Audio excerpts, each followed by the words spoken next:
Hi, I'm here with Giuliana Rancic, and you are here as the Westfield Style Ambassador. I'm an ambassador.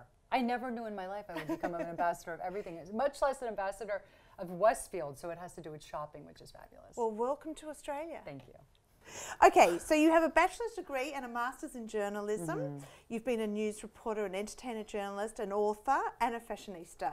So who is the real Giuliana? Oh God, who knows? Who knows anymore? You know, honestly, the real me is right here. Anyone who knows me, who meets me in person, says you're exactly how you are on TV. I speak my mind. I have fun. I have a zest for life. I love people. I'm very open about my life. I love, sharing my life with the world. So it's what you see is what you get. We'll come back to about sharing your life. Yeah. But what interests you about celebrities? What interests me about celebrities? You know what I think it is? When I moved to America as a little girl. I was 6 years old and I moved from Italy.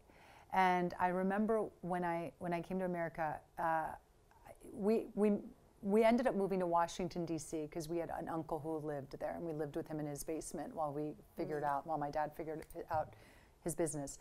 And I remember when we got off the plane, I thought I was either in New York or Hollywood because that's all I knew was New York or Hollywood. And as a young Italian girl, I would always hear about like Levi's jeans and movie stars and Hollywood. And I think that's why I got into celebrity reporting. And there's just something about it. I think I'm enamored by celebrity and pop culture and the idea, the notion of Hollywood, because as a little girl living in Italy, it was like such a dream. Yeah. You know, it was something that was so unattainable and such a dream. So foreign and so big, the scale of it. That's right. It was a fantasy. And to be able to live and be part of the fantasy is incredible. Do you mix in that circle? Are they your friends? Sometimes, some of them, to be quite honest, yes, I have a handful of celebrity friends, but there have been times, it's actually funny, I was talking to my husband about this yesterday, we were talking about a celebrity couple that was saying, oh, we should have dinner sometime. And, to be quite honest, I don't want to ever feel like I'm on, or I don't want to feel like I'm out to dinner with someone because of the Hollywood connection, the celebrity connection.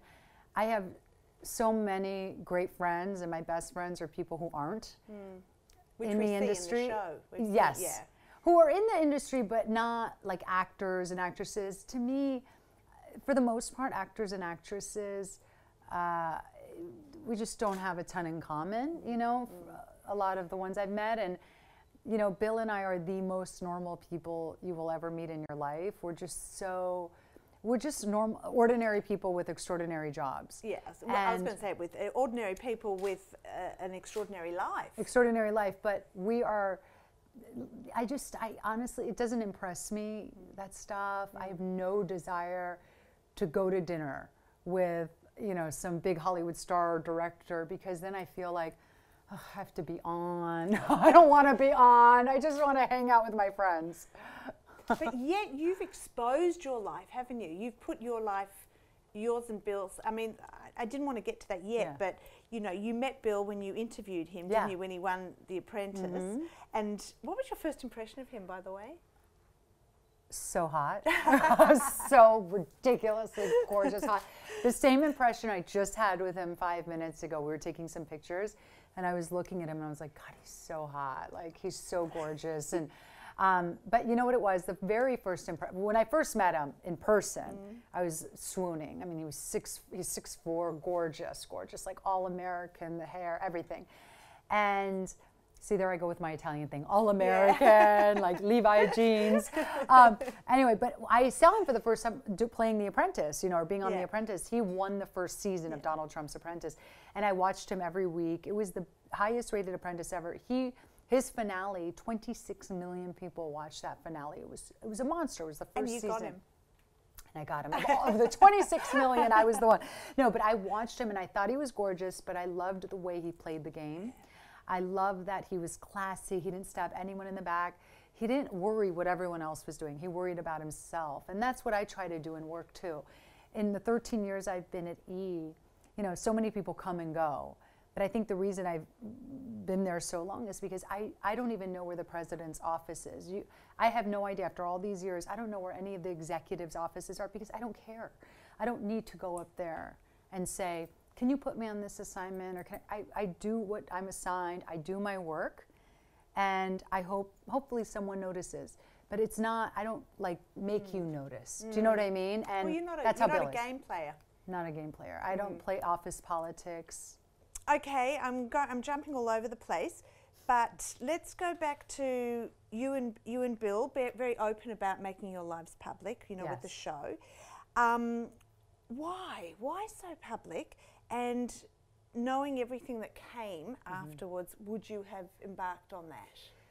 I think the decision to go public came when I shared my infertility journey with everyone. I was having problems having a baby. But you had already started the show before that. Yes. Okay, so when we signed on to do a reality show, the Giuliana and Bill show, we honestly thought that nothing so personal would be on the show. We just figured, like I remember saying to Bill, what's the worst that can happen? We're going to move into a house with a white picket fence and have 2 kids, and who cares? You know, honey, it's just going to be a cute show about our long distance marriage and how we're making it work. I had no idea that we were going to struggle with infertility, have a miscarriage. I had no idea, or 2. I had no idea I was going to go through breast cancer. I didn't know any of this. I didn't know that this real reality was going to hit us. So when it did, the first thing was the infertility. And Bill and I had to make a decision. Do we share this with the viewers? Do we share this with the cameras? Or do we lie, like a lot of people do in reality, and just say, oh, our life's so perfect, look at us, and you know, here it is. But we just decided, you know what, we might be able to help people. A lot of women struggle with infertility and have problems getting pregnant, and we shared it, and it was the most rewarding experience because, you know, so many women reached out to me and said, because of you and your show, I feel less alone. So when I was diagnosed with breast cancer, it was kind of that same feeling again.